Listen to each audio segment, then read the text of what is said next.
trends in the United States, that liberal democracy, this trickle-down effect, didn't trickle down. And so there's great unsatisfaction, which then can be fueled by a populist leader, right? And what it does is it creates an us against them. Very, very dangerous. Us against them is rewarded by social media, so it creates this very harmful feedback loop.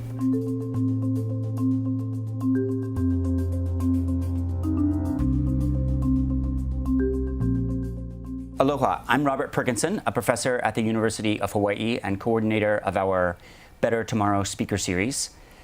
And our guest today is Maria Ressa, co-founder and CEO of The Rappler, a fiercely independent news outlet in the Philippines. She scarcely needs introduction, but it's worth noting that her career traces a long and historic arc. She got her start in journalism during the Yellow Revolution that drove Ferdinand Marcos from power. She's about to return to the Philippines now under the rule of Marcos's son, Ferdinand Marcos Jr. Maria worked at CNN for many years as a correspondent and a bureau chief. She's written 3 books, including one just about to come out, aptly titled How to Stand Up to a Dictator. She was on the cover of Time magazine as a Person of the Year.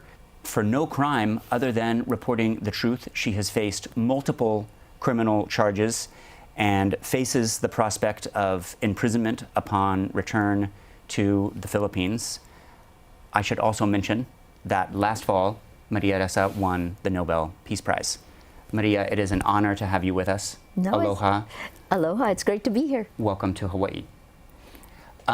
You must have been told this story 100 times before, but how did you find out that you won the Nobel Peace Prize, and what did you do? I was actually on a live Zoom with the 2 other news heads. So it was Southeast Asia, independent media in Southeast Asia, and we were maybe an hour in, and then my phone was, we were here, and then I saw my phone start to flash, and the number said Norway. And I was like, okay. So at that point we were in the Q&A, so I just messaged quickly to say that, I'm gonna take a call. I left the video on and I muted myself. I took the call. So it's very funny because I think the Nobel guys recorded the audio and there was video, right? So it was, but of course, oh my God, who expects that, right? I actually thought that, I knew I had been nominated, but I didn't expect to win. And I thought, oh my gosh, they tell everybody who wins before they announce it. But they don't. They don't, apparently. So right. It was, it was Olav who was on the phone, who I got to meet later, but he told me, I think the only thing I kept saying is, oh my God, because I'm rarely speechless, but I was speechless, That makes sense. I mean, you've received a lot of well-deserved accolades, but a Nobel must be life-changing. How is it changing your life? Or do you even know yet? I think it's still that, that painting, The Scream, Edward Munch, it's still that way to a degree, but the world has gotten so, I went from being, it was difficult already to begin with before the Nobel, but after the Nobel, it's gotten much worse. Look, 4 months after Dmitry Muratov and I were given the award, Russia invades Ukraine, right? And then we have elections this year. There are more than 30 elections this year, and part of the problem that I see is I think we have to question whether we have free will now with the kind of insidious manipulation that is happening on the platform that delivers, the world's largest delivery platform of news.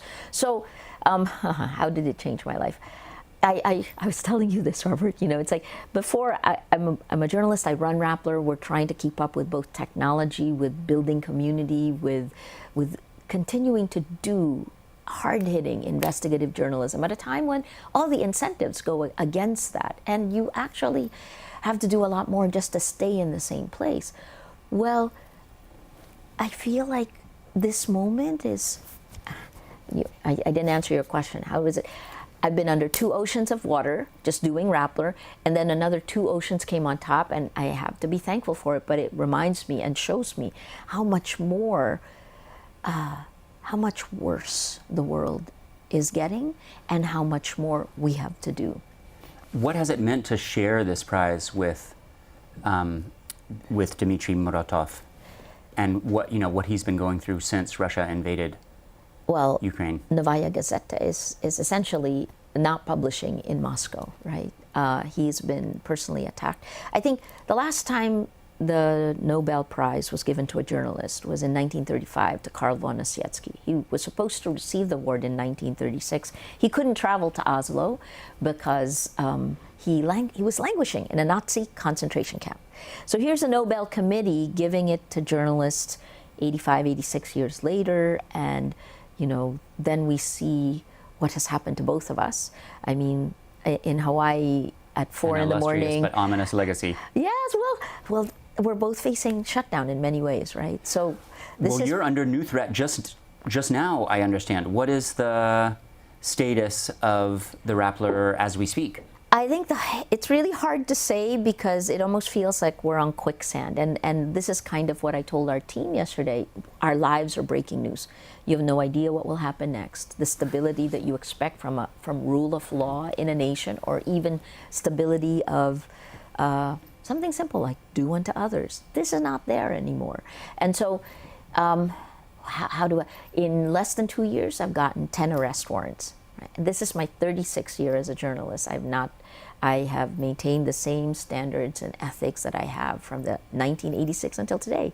Now, coincidentally, the end of the Marcos years, and now the beginning of the Marcos years, and that's kind of the arc of my career, right? You take a look. I think the beginning of my career, I was focused on how these kind of one-man authoritarian rulers in Southeast Asia were being shifted out by democracy. Right. So the pendulum was swinging. And then now, I hope it's not the end of my career, but near the tail end, we're back to one-man kind of authoritarian, illiberal types of leaders. I was struck by how aggressive the legal charges are against you personally and against Rappler, but also how kind of flimsy and illogical and sloppy they are. Can you explain? The word I use is Kafkaesque, right? Like on June 15th, 2020, it was the first time really they opened the courts after the COVID lockdown. Of course, we were among the first cases, so nobody knew what was going to happen. But I was, along with a former colleague, convicted of cyber libel, right? And what does that mean? Well, it was for a story I didn't write, editor supervised, that was published 8 years earlier. So the statute of limitations for libel should be 1 year. It's 8 years. And then it was published at a time when the law we supposedly violated didn't even exist. That's cyber libel. That's no small matter. Kafkaesque, right? And everything else, we have 5 tax evasion charges. So 3 buckets: cyber libel, tax evasion, and securities fraud. This is the most recent challenge. But on the tax evasion charges, the government essentially said that we're a stock brokerage agency. So we were reclassified, and then because we're a stock brokerage agency, we should pay these taxes for stocks, for selling stocks, which is not what we do, right? So this is very fundamental, and I don't know why these cases are in court. Are you sanguine that you can continue operating in the near term? I think what I know for sure is that we're not going to voluntarily give up our rights. There is supposedly rule of law, and so we will hold the line. We will challenge everything legally, because the main part, and I think this is, until a person feels the force of the state against them, you don't realize how powerful the state really is. I mean, of course the United States does. That's why the Bill of Rights is there. It protects you from excesses of the states.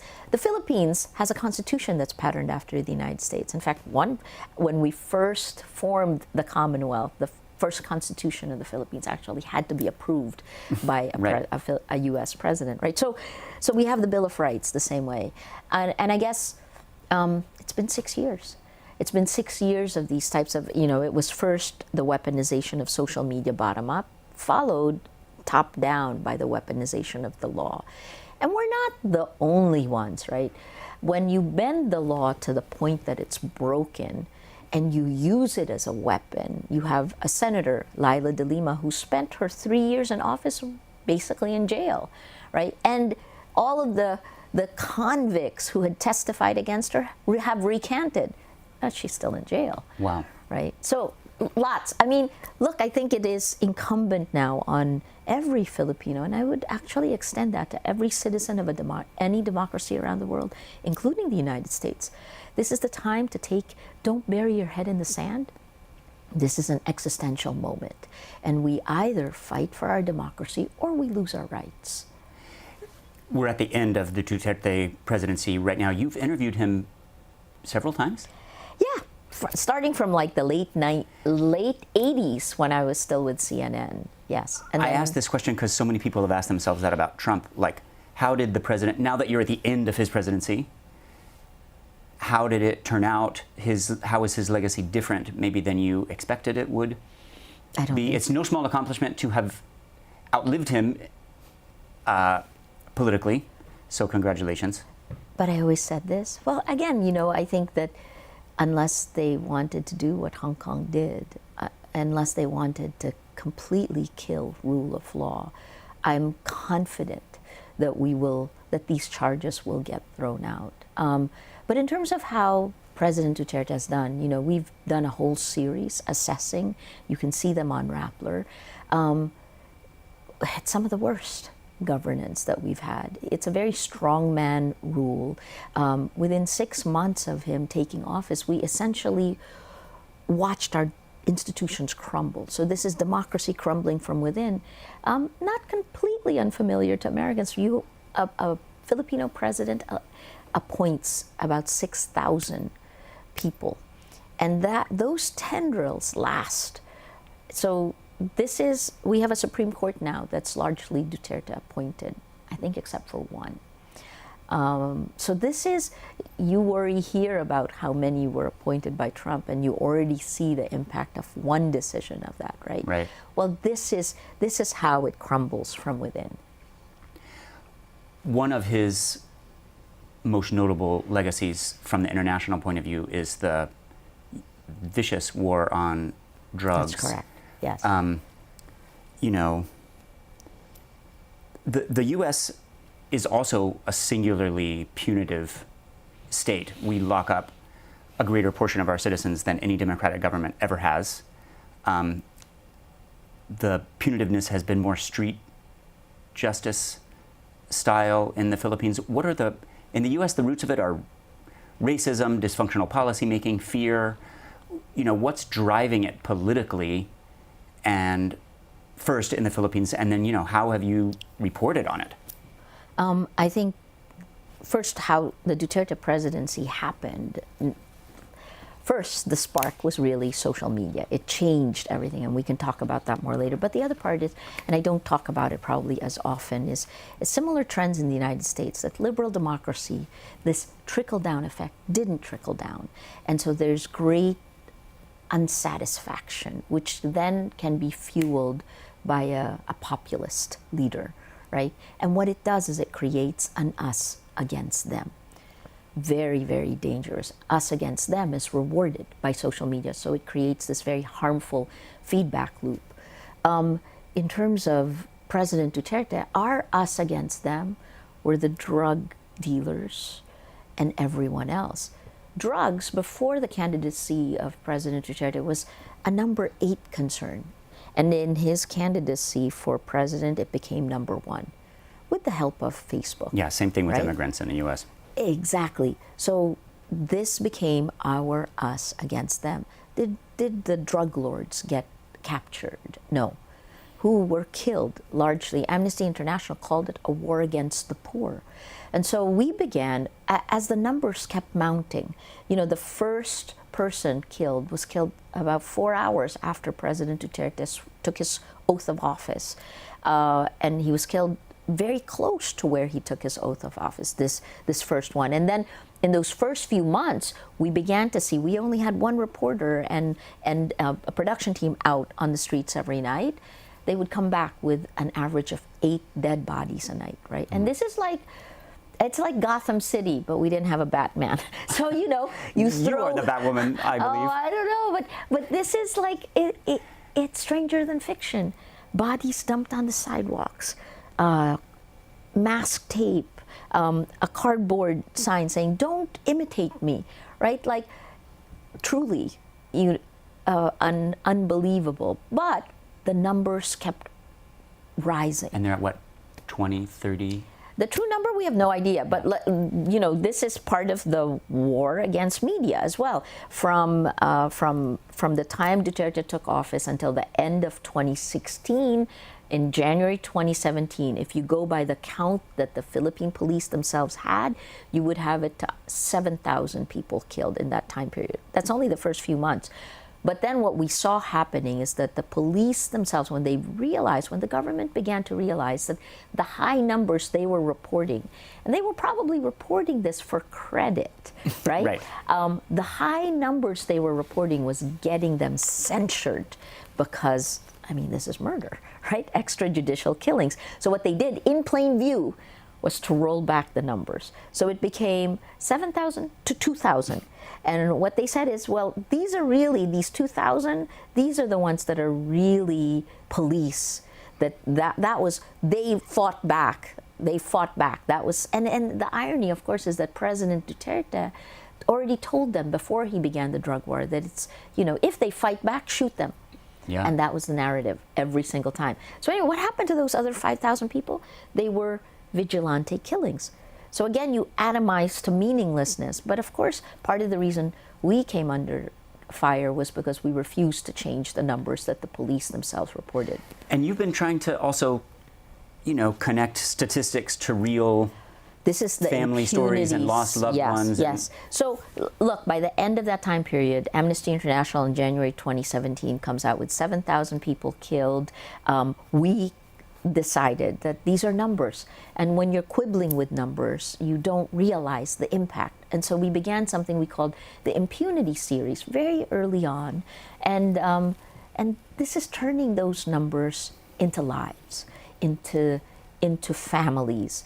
I think for me a tipping point was when a 5-year-old girl, the target was like the grandfather, but a 5-year-old girl gets killed and it's okay. Right? This is the kind, that was when I think I began to see, oh my God, there's something different happening here. And, at a certain point, the police themselves reported that during this time period, there was an average of 33 people killed every day. 33 every day. Yeah, so you asked... Those are war counterinsurgency numbers. And until today, we still have no idea how many people were actually killed. The value of a life really demolished, right? So this is what we tried to do with the impunity series. We assigned one reporter. She could spend as much time as she needed. We wanted to make our people who were dying come alive. You noted earlier that you began your career under one Marcos. We're about to start with another Lord. President Marcos. Yeah, he takes office. He takes his oath of office on the 30th, June 30th. 12. Do you expect do you have any hopes for improvement? Or just maybe tell us and our audience what the return of the Marcos family to power signifies. Let me be negative first, and then I'll be positive, so that you don't get depressed. I mean, and when it happens to us, it comes for you. So the first is that in 1986, the People Power Revolt ousted Ferdinand Marcos, the father, and he and Imelda, his wife. Everyone remembers the shoes, and they fled to Hawaii for the record, right? He was accused of stealing $10 billion in 1986 dollars, right? And in 36 years, the very first thing that Cory Aquino, that the new administration did, was to form a government group that would run after the $10 billion, that would reclaim that back for the Philippine government. And in 36 years, the government has gotten back less than $4 billion. Right? So there's at least $6 billion still around there. Do you expect a Marcos administration to run after the $6 billion? If he does, I'd be really thrilled. I mean, that would be different, right? So the campaign, that's the other place that we look at. Well, when did the Marcos come back? Starting in 1991. there was a spirit of reconciliation, and then we began to see the Marcoses begin to take office again. Imelda Marcos in 1992 ran for president and lost dismally, but she then became a congresswoman later on, right?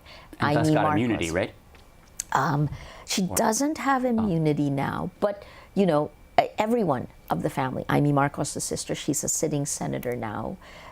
Ferdinand Marcos Jr., the only son and the namesake, is now our president. So So here's the optimism part.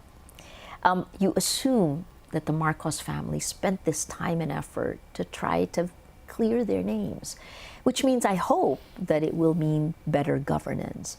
If it is vindictive, which it can be, we're right now at the crossroads. We don't know what the administration will be like. We can read the tea leaves in the appointments, but just like the father, there's a professional economic team, and unless some lackluster appointments, the Commission on Audit, the head of that now is the former Solicitor General under Duterte, who was really truly the tip of the arrow in terms of weaponizing the law. So this is quite an interesting appointment, right? The signals are there. But I think we have to give the Marcos administration the benefit of the doubt until they act. But I also believe that we must hold the line, because the deterioration of the rights of Filipinos has been, we see it in the media, in the chilling effect. It's not a chilling effect in the Philippines, it's Siberia, So, and it's beyond that. The costs are great for journalists who want to do good journalism. So TBD. Fair. And hope springs eternal as it must. Always, right? Because in the end, where he takes the nation, he takes all of us. And if our economy tanks, all of us will feel it. I think that's the same way, and this is why I wonder about what's going on in the U.S. Well, that's my next question. So, we've flirted with kleptocracy. We're dealing with the after effects of a populist president attempting to stay in power despite losing an election and going to, we're learning, even greater lengths to do so than we imagined. You've long warned that the erosion of democracy in countries with weaker institutions bodes ill for democratic countries with stronger institutions. What parallels do you see between Trump and Duterte and U.S. and Philippine politics? Lots. Duterte was Trump before Trump was Trump. If you think about it, the style of leadership, us against them, sexism and misogyny that, has given everyone in their societies the permission to be their worst selves in many ways. But look, let me put it this way: it's part of an entire system, right? Like, part of the reason both men were elected was the real world kind of unhappiness. And in the United States, it is also, like in the Philippines, the presidents we elect in the Philippines are always a reaction to the presidents before, right? So in many ways, a President Obama, who is a breakthrough, also triggers a reaction. It's Newton's third law of physics. For every action, there is an equal and opposite reaction. And then you add this very incendiary spark, social media, which actually changes the incentive and may violate the law of physics. Right. Well, not only that, right? What does it reward? It rewards anger, hate, lies, right? That's what it rewards. So in many ways, you don't have to explain policy. You don't have to be a good leader. You don't have to heal, which is what we expected of our leaders in the past. One of the reasons we have that first 100 days is because you allow your leader to come out of the campaign, which can be vitriolic, and try to heal, right? And one hopes. Right. Well, that hasn't happened in a while, and in many instances. So I blame the spark. That actually, it's not a spark. It's like social media threw fire onto kindling, and then the other part is kind of like in Southeast Asia, in my part of the world, and we saw this beginning in 2014. When I was in Indonesia, I was the end of 32 years, almost 32 years of Suharto, was followed by drastic change, 4 presidents in 4 years. And I saw how Indonesians were so bewildered. We wanted someone, this is kind of that nostalgia for authoritarian, for a strongman leader. It's too complex. I don't want to deal with that. I just want to take care of my family. And so they look. Right, Russia's had the same impulse. This is the origin of that strongman leader. So what do Trump and Duterte say? They say, I got it. Here's what we're going to do. It's their fault. It's not yours. I'm going to give you better. And we walk into super dangerous territory. And this is where the world is. And that, I believe, is fueled by the technology that connects us. Here's a problem for America, I think. You think your institutions are strong. They're not so strong. And they've crumbled, not as fast as countries like mine, but they've crumbled. 1. 2, you've had violence. January 6th was Silicon Valley sins coming home to roost. And 3, many Americans still believe that, there's an exceptionalism, that we're not being manipulated. We're too smart. The smartest people are the easiest to manipulate on social media. That there's a Mueller report. There's a 1,000-page follow-up Senate investigation. Impunity, nothing was done with this, right? That insidious manipulation. I think in 2016, 126 million Americans were.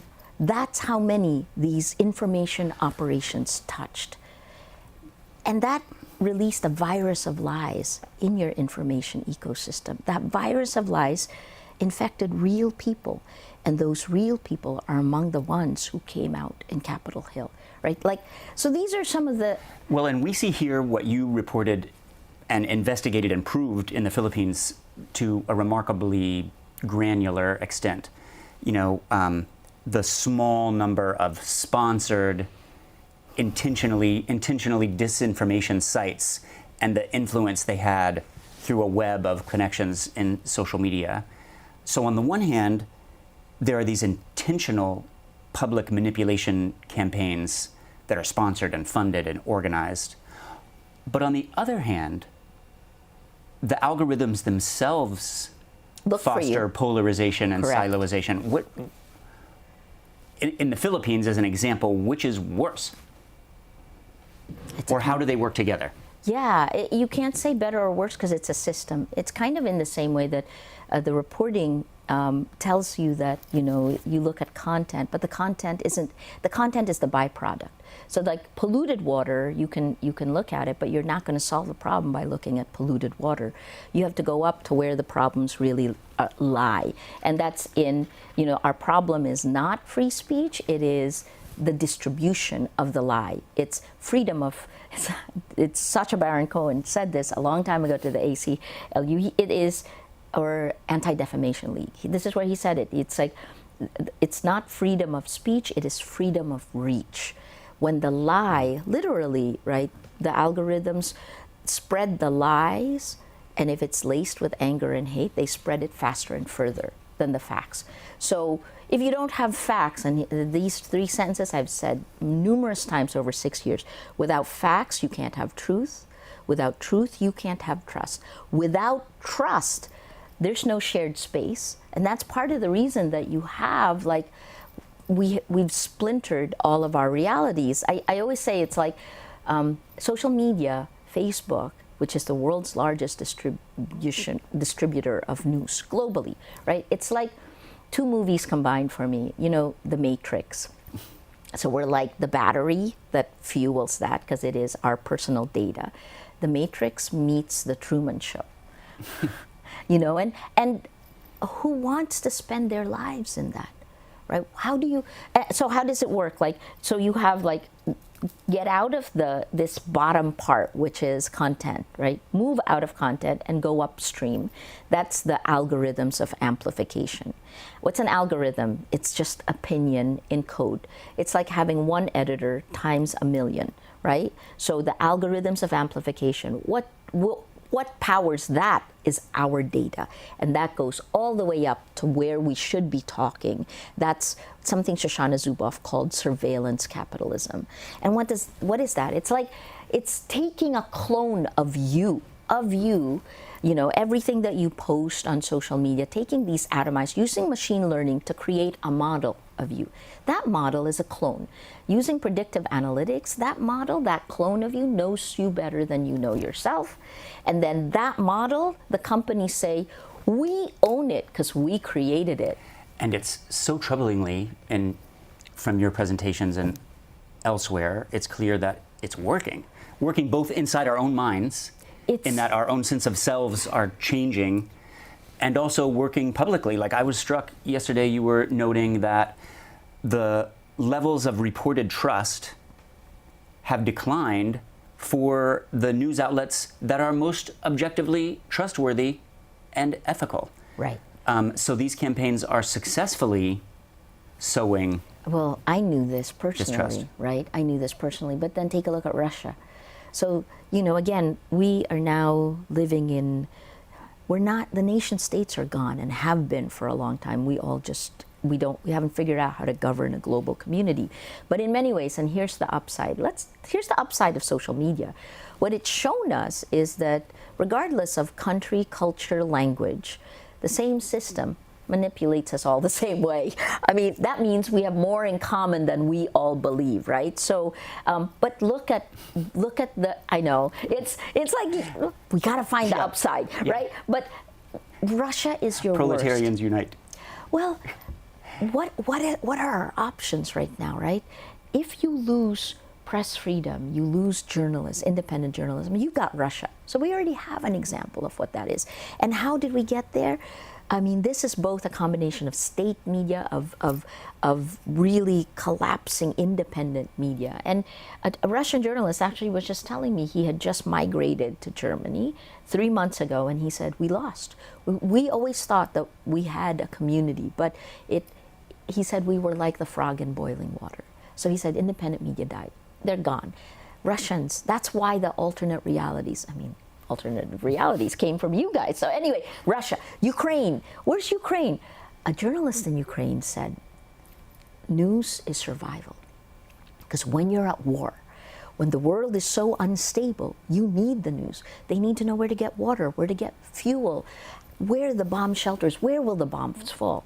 But then you have like countries like us in the global south, the Philippines, which is fighting for its democracy, Hungary, which has replacement theory as well in its state ideology, Brazil, which will have elections. So these are, and then you have the United States.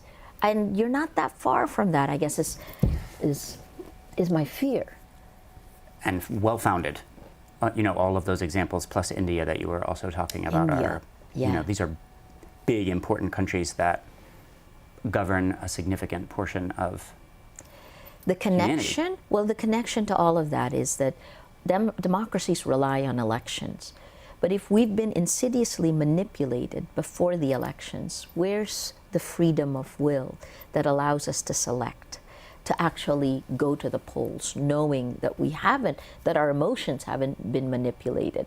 You don't have that certainty. Right. And that's, I think, a lesson you can look at from the Philippines. Because our May 9th elections this year, which brought Marcos Jr. back to power, which brought the Marcoses back, shows you, I think, is emblematic of the problem. We watched from 2014, which is when we saw the first disinformation networks come out, changing history. Literally, our history was changed in front of our eyes, and Marcos, the pariah, became a hero, right? There were people in our poorer neighborhoods who literally believed that if they voted Marcos, they would get gold. They believe that. And so this is the problem that you have with all the elections around the world, with your own midterms coming up. How do we protect democracy when the manipulation, that insidious manipulation already programs our emotions to vote for an illiberal leader? We've been talking about the forms of manipulation, attention, command that are affecting all of us, the creation of alternative facts upon which we can't rely and our institutions can't. But I don't want to lose the intimidation piece, because that's something that you've experienced that most of us have not, as many challenges as we might face on screen. You and Rappler have been subjected to from the presidential dais on down to just relentlessly vitriolic and violent and misogynistic assault. Where is that coming from? How has it evolved, and how are you coping? 2016 was the pivotal year when the political dominoes began to fall. In May of 2016, Duterte was elected. You had Brexit follow about a month later, and then you had Catalonia elections. You had President Trump elected that November. So the political dominoes. In 2016, when we began to do the drug war, the impunity series, and to put faces to names, we saw social media changing. We live on social media. I can feel the temperature shift. And in August of 2016, we actually started a hashtag No Place for Hate campaign, because we began to see that that attacks on our feeds were intimidating, were meant to take a narrative out, right? Because most people, when you get pounded, you just like step out. And that is the strategy for both journalists, human rights activists, opposition politicians in countries like mine. Pound them to silence. And I think that's the natural response, is to hide. Yeah, except if you're a journalist. You don't hide. What you do, I mean, in our end, what we learned is we tried to understand how and why. And that's when we began to map these networks. And, when I was with CNN, I was with CNN for almost 20 years. And when I was with them, I looked at first link analysis and then network analysis of how terrorism, the virulent ideology behind terrorism spreads. I ran the bureau in Jakarta when 9/11 happened, right? The world's largest Muslim population in Indonesia. And I watched, how do people change their minds? Why would a young man become a suicide bomber? This is a virulent ideology. The crazy thing that I realized today is that extremism has seeped into our politics. Well, I was struck that in your second book, you put Bin Laden and Facebook in the title together. From Bin Laden to Facebook. But that's what I was seeing. And that was in 2010, 2011, right? So what happened in the Philippines was there's almost like a cottage industry in kidnap for ransom. And it's a group called Al-Qaeda in the southern Philippines that was, a group called Abu Sayyaf that had an affiliation with Al-Qaeda. And one of the guys, a Filipino guy in 2011, speaking in Arabic, gets on YouTube and asks Muslim warriors to come to the Philippines for jihad. And then we get Abu Sayyaf asking for ransom of the people they kidnapped, right? So the trends are there if we look for them.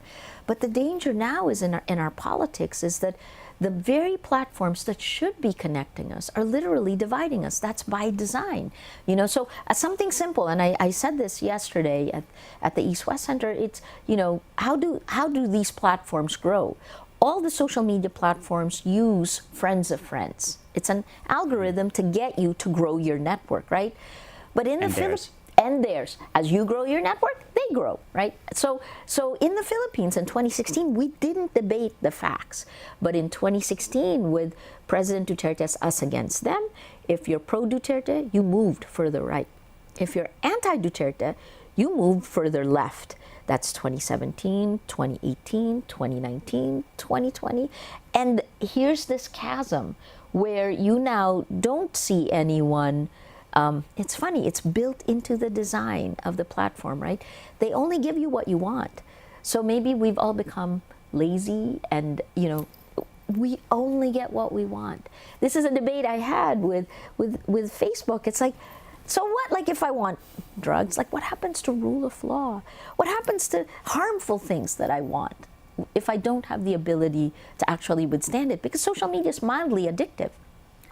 Uses the same principles of casinos. They have thousands of very intelligent software engineers and social psychologists trying to make it so. Exactly. The goal is to capture your attention, right. This attention economy, to keep you scrolling. And they're, of course, very good at it. But the problem is that this is a life of meaninglessness. Mm-hmm. And I worry about our kids today, right? This is the attention economy ultimately is by design fueling us with anger and hate. And when that happens, it turns into moral outrage. That's how it pops out, right? And moral outrage is a hop, skip, and a jump from mob violence, mob rule. Mob rule, right? These were things that we avoided because you lose individual responsibility and accountability in it. This is the world we live in today, and this emergent human behavior,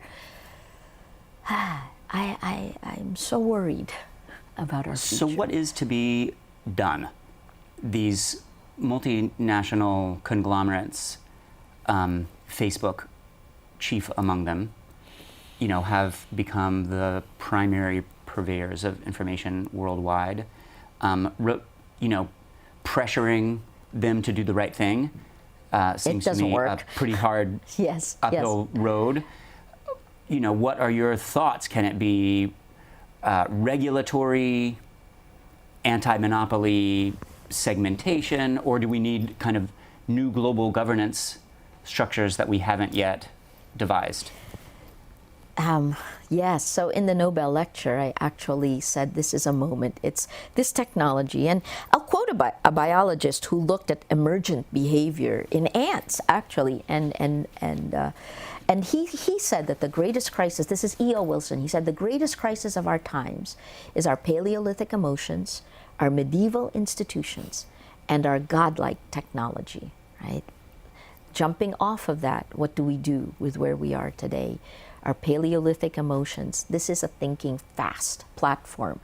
Imagine if when news organizations were the gatekeepers, we actually manipulated your emotions. You can argue that television to a degree, right? It's a craft in many ways, but to a degree, a journalist is in charge of what you can see in the frame.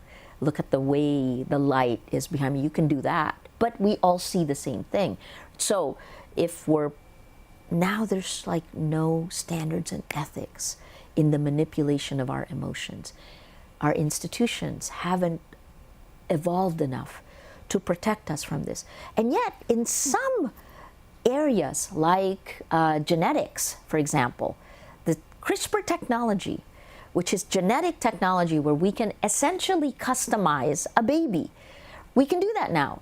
We can take a baby in the womb and decide, all right, we're going to give it blue eyes but black hair, or I don't know if you can really do that, but I'm just saying, you know what the real world did? They put guardrails on CRISPR technology, but the guardrails to the technology that manipulates our mind and our emotions, there's been no guardrails there. In fact, Section 230 of the 1996 Communications Decency Act holds them liability free, holds its impunity for what it delivers to you. So what are we going to do? In the Nobel lecture, I said this is an atom bomb that exploded in our information ecosystem, and that the world needs to come together in new ways to protect us from this, right? The United States, these are largely American companies, except TikTok, which is far more addictive, and those algorithms are scary, right? So yes, global structures, but I tried to take a look at what we each can do right now, right? So in the long term, it's going to be education, and it's not going to be media literacy. Those are all, like, media has changed, so it's not even that. So first is education. Critical thinking. Critical thinking is a very easy thing. When you learn that, you can apply it anywhere. Medium term, legislation. Stop the impunity. We only live in one world. Online violence is real world violence. Online impunity collapses the checks and balances in the real world, collapses rule of law in the real world. And we've seen this already, right? I mean, the United States is struggling right now with and we're watching the January 6th committee. That's the medium term. The EU is ahead of the United States. In spring next year, the European Democracy Action Plan has passed two laws. It's the Digital Services Act and the Digital Markets Act, so commerce and content. But they're not regulating content, they're regulating the algorithms, and I hope the business model. In the short term is where we are having an emergency, and it isn't just the battle for facts, the battle for a shared reality. Frankly, like Hawaii understands climate change, right? We in the Philippines understand climate change. Since 2013, we're the third most disaster-prone country around the world. And yet climate change stories can't get any distribution.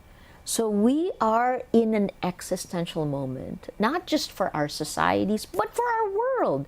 What do we do in the short term? And this is part of what we've experimented with. We failed in the Philippines, but it doesn't seem like you failed. It seems like Rappler is kind of a model. You've survived.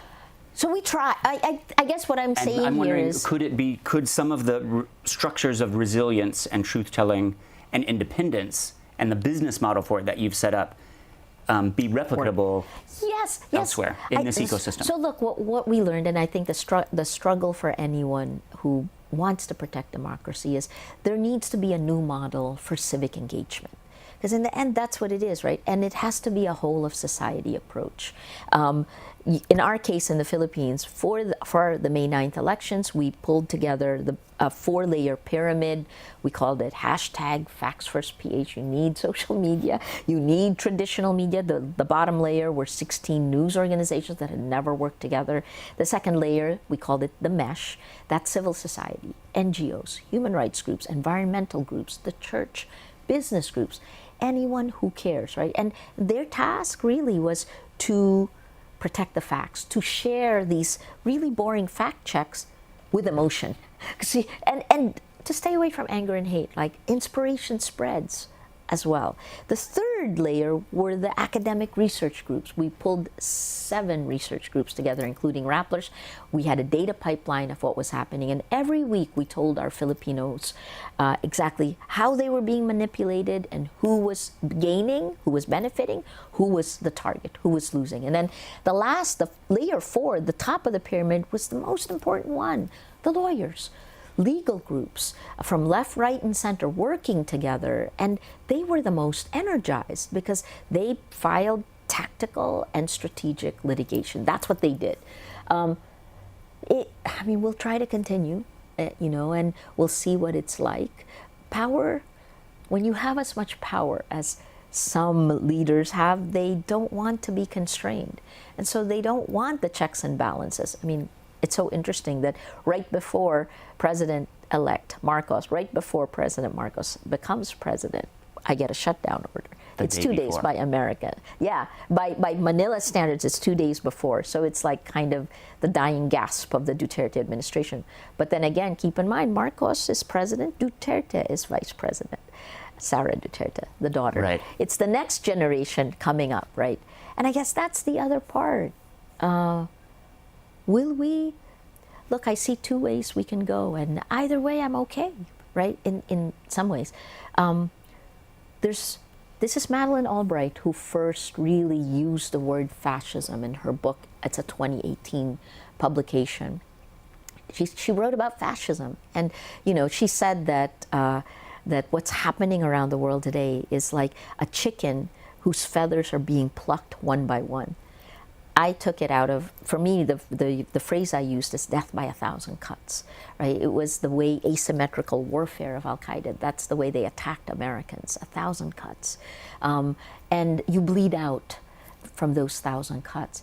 We're there. It's this moment now where globally more illiberal leaders are being democratically elected and they're caving institutions from within.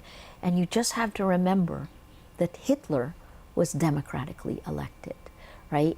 And he used us against them. His version of replacement theory, which I am shocked is in America, right? Like has always been, but given distribution, and here's the difference, right? But now it's public discourse, acceptable. And these algorithms bring that, if you are susceptible to that, they look for you. If you're if you're 14 years old and on YouTube, the content, you don't have to search for it. It comes to you. Right. Looks for you. This is dangerous. These are dangerous times. We are fortunate to have you helping lead us. I know you were born in Manila, grew up in New Jersey, have had most of your career in the Philippines and Southeast Asia, but they recently named an auditorium after you at your high school, and I was Yes. wondering if, and I know they gave you a bracelet Yes. you were telling me about, and I was wondering if you could read the Shakespearean quote that Oh they my gosh, put on this was so funny. So first of all, like, and I wear it because Mrs. Thornborough was my sophomore English teacher, and it was funny because this was in May, and I went to Toms River, New Jersey, right after the Buffalo shooting, and his 180-page manifesto he names Toms River because Toms River has a growing Hasidic community, right? Toms River, where I grew up, it was like I grew up at a time of such innocence. And then the day after the naming of the auditorium was the Uvalde shooting. So what is happening to America? You know, and I think these are symptoms of the same problem. But sorry, let me go. So I wear it. I do wear it because it reminds me, you know, there's this T.S. Eliot quote of the present moment of the past. You know, it's tradition and the individual talents. As you know, the latest novel you read is affected by the fact that you read Shakespeare. And the way you appreciate Shakespeare is affected by the latest novel you read. So in the present moment of the past, this reminds me of the present moment of the past. You know, she was 82 years old. She's 82 years old, and she gives me this bracelet. First time I see her in 40 years, right? And the first thing she says is, gives me this little package, and she says, "Take it out." And then, you know, she said, "Read it." My classmates were around me at that point. "Though she be but little, she be fierce." And then she said, "What Shakespearean play is that from?" What Shakespearean play is that from? I get a pop quiz right away from Mrs. Thornborough, right? And it's, what Shakespearean play is it from? It's from A I know Midsummer. it's Midsummer Night's You Dream. do? That's because I looked it up. I didn't know it. You did? Yeah. And it's, anyway, that's the way she saw it. So it's the present moment of the past has changed for me. And I look at the last 40 years and how America has changed. That's what my visit to my high school did for me. And I want Americans, we should do better. We can. You are mighty and fierce, I believe. Thank you so much for your courage, your insight, your work. It's not me. It's not me. And all this is going to be a person-to-person battle for our democracy. So please, please, yeah, please. and all of us have to take Yes. from this example. Thank you. But thank you for joining us. Thanks for having me, Robert. And thank you, everyone, for joining us today. This has been a production of the Better Tomorrow Speaker Series. We have Maria here in town thanks to the East-West Center. She was here for their International Media Conference. We're talking to you from the College of Social Sciences Digital Studios, and BTSS is a joint venture of the Hawaii Community Foundation, Kamehameha Schools, and the University of Hawaii. I'm Robert Perkinson. Thank you for joining us. We'll be talking with you again soon, and mahalo.